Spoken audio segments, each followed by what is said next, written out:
आपली last practice set complete झाली. त्याच्यानंतर प्रॉब्लेम सेट 3चा काल मी 9th क्वेश्चन घेतला होता. वर्ड प्रॉब्लेम स्टार्ट केले. बाकी तुम्ही ट्राय करा. नाही येतील तर मग मी तुम्हाला व्हिडिओ वाईज एक्सप्लेन करून देईन. पहिले तर वर्ड प्रॉब्लेम्स कंप्लीट करून घेते. 9th क्वेश्चन काल झाला होता. आजचा 10th क्वेश्चन काय दिलाय बघा. There are 37 terms in AP. एक कुठला तरी एपी आहे आणि त्यात टोटल 37 टर्म्स आहे. म्हणजे लास्ट टर्म 37 नंबरची हे आपल्याला दिलं आहे. Sum of the 3 terms place exactly at the middle is 2 to 5. ही एक कंडिशन दिली आहे की त्या एपी मध्ये 37 आहे. त्याच्या सेंटरला ज्या एक्झॅक्टली मिडलला ज्या 3 टर्म्स येतात त्यांची सम दिली आहे. म्हणजे प्लस दिलाय, ॲडिशन केली आहे 2 to 5. And the sum of last 3 term. आता लास्ट टर्म 37 माहिती आहे. लास्ट 3 म्हणजे कोण? 37 नंबरची, 36 नंबरची आणि 35. 35, 36 आणि 37 नंबरच्या ज्या टर्म आहे, 35, 36, 37 ची ॲडिशन नाही, त्या नंबरवर जे टर्म्स असतील, एपी असेल त्याची ॲडिशन 429 येते. Write the AP. तर एपी लिहा म्हणत आहे. ते एपी लिहायचं आहे, एपी बनवायचं आहे. तर आपल्याला ए आणि डी माहिती असायला पाहिजे. यस, फर्स्ट प्रॅक्टिस सेटमध्ये आपण बघितलं होतं एपी फाइंड करा. तर क्वेश्चन असा राहायचा, फाइंड द एपी. तर मग आपण ए आणि डी वरून डी ॲड करत जायचो जुन्या टर्ममध्ये, तर नवीन टर्म भेटायची. तर एपी फाइंड करता येतो. म्हणजे एपी फाइंड करायचा आहे याचा अर्थ आपल्याला ए आणि डीच्या व्हॅल्यूज पहिले माहीत असायला पाहिजे. ठीक आहे, तर बघूया. तर याच्यामध्ये ए आणि डी माहिती असायला पाहिजे. तर let a be the first term and D be the common difference of required AP. आपल्याला AP माहिती आहे का नाही? बनवायचं आहे ना. तर ऑफ जो पाहिजे आहे, ऑफ रिक्वायर्ड AP, जो AP बनवायचा आहे त्याची फर्स्ट टर्म ए राहणार आणि डी कॉमन डिफरन्स राहणार. आता टर्मसाठी टी व्हेरिएबल यूज करतो हे आपल्याला माहीतच आहे. आता फर्स्ट कंडिशन काय म्हणते बघा. From the first condition. काय first condition? There are total 37 terms. Sum of the 3 term हे फर्स्ट कंडिशन आहे. Sum of 3 term place exactly at the middle is 2 to 5. म्हणजे 3 टर्म्स घ्यायचे आहे आणि त्याची ॲडिशन केली तर 2 to 5. आता मिडलला कोणते टर्म आहे, तर मधात कोण आहे ते पहिले फाइंड करूया. टोटल 37 टर्म आहे, राईट. तर मधात कितव्या नंबरची टर्म आहे? मी 37 ला 2 ने डिवाइड करते. ठीक आहे, एक टर्म उरते. 18 आन्सर आहे. तर मधातली टर्म कशी शोधायची? 37 आहेत ते तर दिलंच आहे. ठीक आहे ना. आन्सर 18 आलाय. याचा अर्थ एक अशी मधातली टर्म आहे, याच्या आधी 18 टर्म्स आहेत, याच्यानंतर 18 टर्म्स आहेत. ओके, सेंटरची म्हणजे इकडे जेवढे तेवढेच तिकडे ना, तरच मधातली म्हणाल. ठीक आहे, इकडे 18, इकडे 18, 18, 18, 18 + 18 36 + 1 झाले 37 टर्म्स. 18 + 18, इकडे 18 तिकडे 18, 18, 18, 36 आणि हा मधातला हा 37 झाले टोटल. म्हणजे कोणती टर्म सेंटरला आहे? 19th term. हो ना, इकडे 18 आहे म्हणजे ही कोणती असली पाहिजे? 19. मग इकडे टोटल अजून 18 आहे म्हणजे 20, 21, 22 असं करत करत करत कुठपर्यंत? 37 पर्यंत. हो ना. T1, T2 असं करत करत T9 कुठे येणार? सेंटरला. आणि मग T20, T21 असं करत करत T37. बरोबर इकडे 18 येतील. हो ना. T1, T2 असं करत करत 18 येईल. मग T19 सेंटरला येईल आणि इकडे काउंट करा 20 पासून 37 म्हणजे 18 टर्म्स. तर झाले टोटल 37. तर सेंटरला कोण आहे? T19. तर मिडल 3 टर्म्स कोणत्या झाल्या? सेंटरला T19 आणि 3 टर्म्स म्हणत आहेत आजूबाजूच्या. 5 म्हटलं असतं तर T17 आणि T21 सुद्धा घेतली असती. ओके, तर मिडल 3 टर्म्स आर. तर मधातल्या टर्म्स कोणत्या आहेत? Middle 3 terms are T18, T19, T20.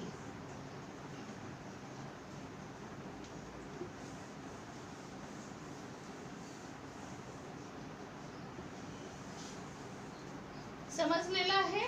Question मध्ये फर्स्ट कंडिशन मध्ये sum of terms place exactly in the middle म्हणत होते आणि टोटल 37 आहे.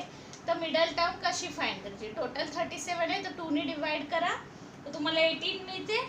ठीक आहे, म्हणजे इकडे 18 तिकडे 18 म्हणजे 18 19 20 हे मिडल 3 टर्म्स. आता याची सम एवढी येते. T18 म्हणजे इन टर्म्स ऑफ ए आणि डी व्हॅल्यू कशी फाइंड करता? T18 Tn हो ना, put n equals to Tn. मिडल 3 टर्म्स होत्या म्हणून ह्या मधातल्या 3 टर्म्स घेतल्या. ठीक आहे, 37 टर्म्स असल्यावर मधात या 3च येतात. Tn पहिले हाय मग हा मग हा घेऊ. Tn म्हणजे n ची व्हॅल्यू 18. कोणत्या फॉर्म्युलेट टाकाल? Tn च्या. Tn च्या जागेवर 18.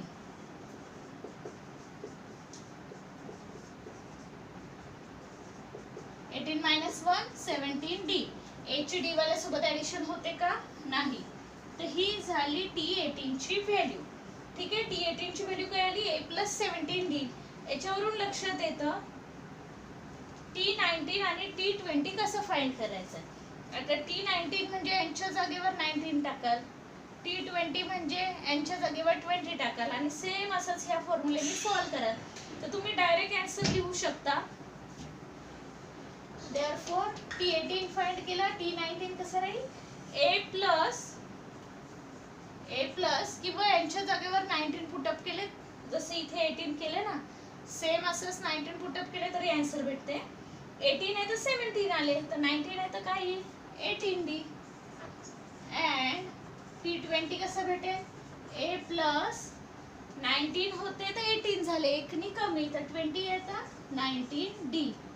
तर अशा आपल्याला T18 T19 T20 मी एकाची व्हॅल्यू काढून दाखवली. T18 सिमिलरली लिहायचं. सिमिलरली म्हणजे सेम मेथडनी सेम फॉर्म्युल्याने आपल्याला T19 आणि T20 असे भेटतील. म्हणजे एक A प्लसच करायचा, फर्स्ट टर्म सेम असते आणि किती D यापेक्षा एकनी कमी, कारण इथे कमी दिसतंय ना सॉल्व केल्यावर एकनी, म्हणून कमी घेतलेला आहे. ओके, तर मग आता कंडिशन काय आहे? या 3 टर्म्सची सम करा. कोणती 3 टर्म्स?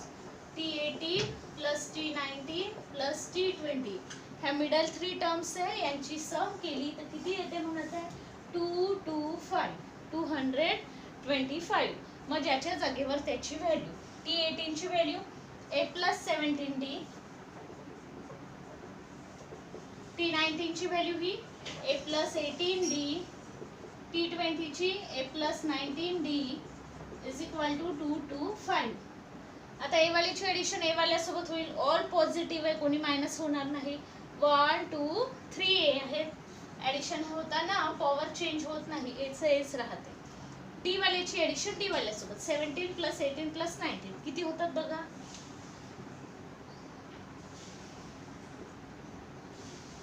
54. Okay, 54D 225. आता याला 3 ने कम्प्लिटली डिवाइड होते, याला पण 3 ने भाग जातो, याला जातो का? याला 3 ने डिवाइड होते. तर मी कम्प्लीट याला 3 ने डिवाइड करते. याला 3 ने डिवाइड केला तर वरचा 3 खालचा 3 कॅन्सल. 54 ला 3 ने डिवाइड केलं तर 18 आणि याला 3 ने डिवाइड केलं तर किती येतं बघा? 75. हा, काय केलं आपण? Dividing both sides by 3. मी दोन्ही साइडला 3 ने डिवाइड केले. 3 3 3 हे आन्सर आलं. ए ची डी सोबत ऍडिशन होत नाही किंवा याला सॉल्व करता येत नाही. म्हणजे हा डिग्री 1 असल्यामुळे लिनियर इक्वेशन इन 2 अल्फाबेट आहे तर 2 व्हेरिएबल झालाय, इक्वेशन बनलाय म्हणून याला इक्वेशन नंबर 1 दिली. From the second condition. आता सेकंड कंडिशन काय आहे बघा? Second condition the sum of, पुन्हा समच आहे, ऍडिशन आहे पण कोणाची? Last 3 term. आता टोटल 37 टर्म्स आहे तर लास्ट 3 टर्म्स कोणत्या असतील? लास्ट 3 टर्म्स आर कोणत्या असतात? 37 लास्ट आहे, त्याच्या आधीची 36 आणि 35. 35 36 37 37 तर लास्ट चे दिलंच आहे, म्हणजे T35, T36, T37.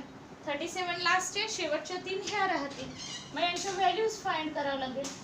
T35 कसा भेटेल? सेम लॉजिक, Tn यांच्या जागेवर किती टाकाल? 35. तर सेम असं सॉल्व कराल तर तुम्हाला काय भेटेल? a प्लस एकनी व्हॅल्यू याच्यापेक्षा कमी. तर a प्लस 35 पेक्षा एकनी कमी म्हणजे 34d. ही T35 ची व्हॅल्यू झाली. T36 ची व्हॅल्यू a प्लस 36 आहे तर काय लिहा? 35d. आणि T37 ची value a plus 36d. a plus तसंच ठेवायचं, ही व्हॅल्यू एकनी कमी करायची.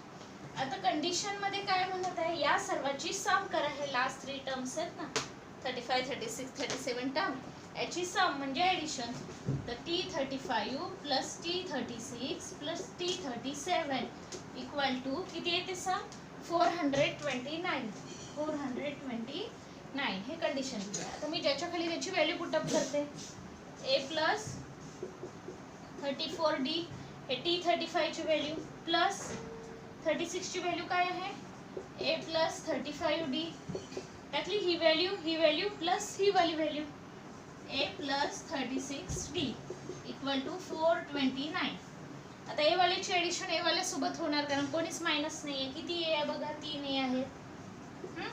आणि डी ची ॲडिशन किती येते बघा? 105d equal to 429. आता याला 3 ने कम्प्लिटली डिवाइड होतं का ते बघा. याला 3 ने डिवाइड केलं होते, 3 ने याला डिवाइड केलं तर a, याला 3 ने डिवाइड केलं तर 35d, याला 3 ने डिवाइड केलं तर किती येतं बघा? 143. हा equation number 2. Dividing both sides by 3. Okay, तसं इथे कोएफिशियंट 3 आहे, इथे 3 आहे ठेवला असता, तुम्ही डिवाइड नसतं केलं तरी चाललं असतं. कोएफिशियंट सेम येत होता म्हणजे ही स्टेप नसती केली तरी सुद्धा चालत होतं. पण कसं आहे, डिवाइड केलाय तर प्रॉब्लेम लहान नंबर्स आले सॉल्व करायला इझी जातं. अदरवाईज तुम्ही डायरेक्ट याला इक्वेशन नंबर 1 आणि इक्वेशन नंबर 2 लिहिलं असतं तरी इट्स ओके. ठीक आहे, बघा आता काय करायचं. लिनियर इक्वेशन 2 व्हेरिएबल्स आलेले आहे, हो ना.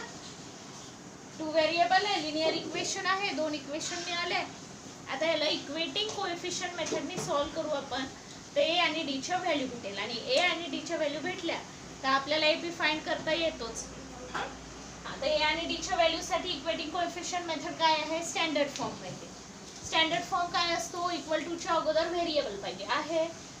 इक्वल टू नंतर कॉन्स्टंट आहे म्हणजे फर्स्ट रूल फॉलो झाला. सेकंड रूल काय आहे? जर स्टँडर्ड फॉर्म आहे, कोएफिशियंट इक्वल पाहिजे. तर डी चे जरी कोएफिशियंट इक्वल नाहीये, ए चे आहे ना. इथे कोएफिशियंट नाही म्हणजे किती आहे? 1 आहे ना. 1 1 सेम आहे. मग ज्याचा कोएफिशियंट इक्वल आहे तसं एचा 1 1, त्याचे साइन चेक करा. साइन कसं आहे? हाई साइन दिलं नाही म्हणजे पॉझिटिव्ह आहे दोन्ही पण. मग दोघांचाही साइन सेम आहे तर ॲड लिहिता की सबट्रॅक्ट? सबट्रॅक्ट लिहिता. तर काय करायचं आहे? Subtract equation 1 and equation 2. ठीक आहे, स्पेस नसल्यामुळे मी याच्यानंतर इथे लिहित आहे. ओके, मग या दोन्ही इक्वेशनला सबट्रॅक्ट करूया. a plus 18d equals to किती आहे? 75. नंतर a प्लस 35d किती आहे? 143. सबट्रॅक्ट म्हटल्यावर तुम्हाला सांगितलं होतं नोटबुकमध्ये एक लाईन एक्स्ट्रा ठेवायची. कशासाठी? साइन चेंज करायला.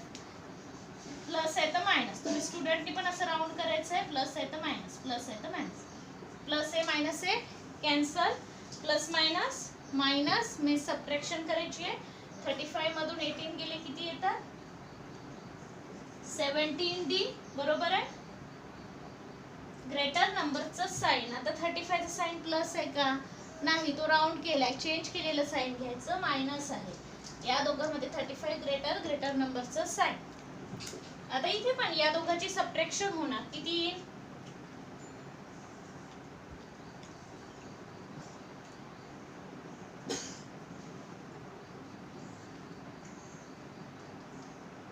ठीक आहे. सबट्रॅक्शन 68 येते आणि ग्रेटर नंबरचं साईन, तर 143चं साईन मायनस आहे. मी दोघांचंही साईन चेंज करत आहे. 17D = 68. ओके, याचा साईन चेंज केलं, कोणी कुठेच गेलं नाही आहे. स्टील जर लेफ्ट साईडचं साईन चेंज केलं तर कंपल्सरी राईट साईडचं साईन चेंज करावं लागतं. 17D = 68. मग 17 मल्टिप्लिकेशन,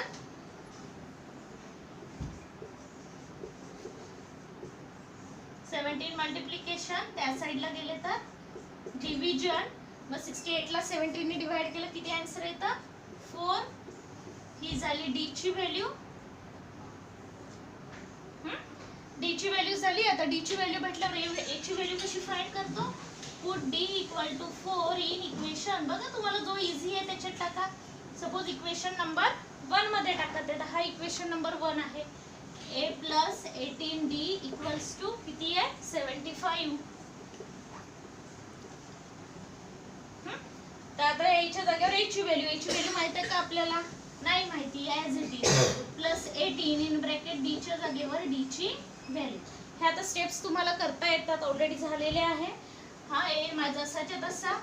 हा 184 नाही आहे, 18 × 4 आहे. दोघांचं मल्टिप्लिकेशन किती येतं? 18 आणि 4चं मल्टिप्लिकेशन 72. ओके, नंबर कडे जाईल. a = 75 जशीच्या तसे, +72 तिकडे गेले तर -72. तर a ची व्हॅल्यू झाली 75 - 72 3. आता आपल्याला a ची पण व्हॅल्यू माहिती आहे, d ची व्हॅल्यू माहिती आहे. a ची value means first term AP find करायचं आहे. तर आता AP फाइंड करायला स्पेस नाही आहे, बट तुम्हाला AP फाइंड करायचं म्हणजे काय फाइंड करायचं आहे? T1 T2 T3 या 3 व्हॅल्यू फाइंड करायचं आणि डॉट डॉट डॉट लिहायचं. अगदी शेवटपर्यंत फाइंड करत बसायची आवश्यकता आहे का? नाही. क्वेश्चन काय आहे? राईट द AP लिहायचं म्हणजे T1 T2 T3. आता T1 मिळालं का आपल्याला? यस, A ची व्हॅल्यू आहे ना. T1 मीन्स A ची व्हॅल्यू मीन्स 3. T2 कसं फाइंड करायचं? T2 शिकवलं तर तुम्हाला जुन्या टर्म मध्ये D ऍड करायचं. विसरले असेल तर बघून घ्या AP कसं फाइंड करायचं असते. फर्स्ट प्रॅक्टिस सेट मध्ये शिकवलेलं होतं. काय करावं लागते? T1 म्हणजे A ची व्हॅल्यू लिहिली. T2 कसं फाइंड करायचं? जी जुनी टर्म आहे, प्रिव्हियस टर्म. T2 च्या आधी कोण असते? T1. त्या जुन्या याच्यात कोणाला मिळवायचं? D ला. तर T1 ची व्हॅल्यू आहे 3 आणि D ची व्हॅल्यू किती आली होती आपली? 4. किती मिळाला? 7. तर T2 ची व्हॅल्यू झाली 7. T3 ची व्हॅल्यू कशी फाइंड करायची आहे? जुनी टर्म T2 त्याच्यात D ऍड करा तर T3 भेटते. आता T1 मिळाला, ते T1 मिळालाय, T2 सुद्धा मिळाला आहे. जसा T2 फाइंड केला सिमिलरली T3 फाइंड करा. हा, आणि आन्सर लिहायचं. फाइंड AP कसं लिहा? T1 ची व्हॅल्यू 3, 7, T3 ची जी व्हॅल्यू आहे आठवणीने डॉट डॉट डॉट करायचं. याचा मीनिंग की हा AP कंटिन्यू आहे, पुढे सुरू आहे, फक्त 3च टर्मवर स्टॉप नाहीये. AP काढा म्हटलं तर तुम्ही किती टर्म काढू शकतात? At least T1 T2 T3 3 terms तरी काढायचे आहे. कॉमा देऊन सेपरेट करायचे, डॉट लिहायचे. ठीक आहे. तर या वेळी आपल्याला हा प्रॉब्लेम सॉल्व्ह करायचा आहे. पर्टिक्युलर कोणती टर्म कशी काढायची आहे हे स्टार्टिंगला फाइंड करून दाखवलं. बाकी सेम लॉजिकने आपण ह्या टर्म्स फाइंड आउट केल्या. मग 2 इक्वेशन भेटले.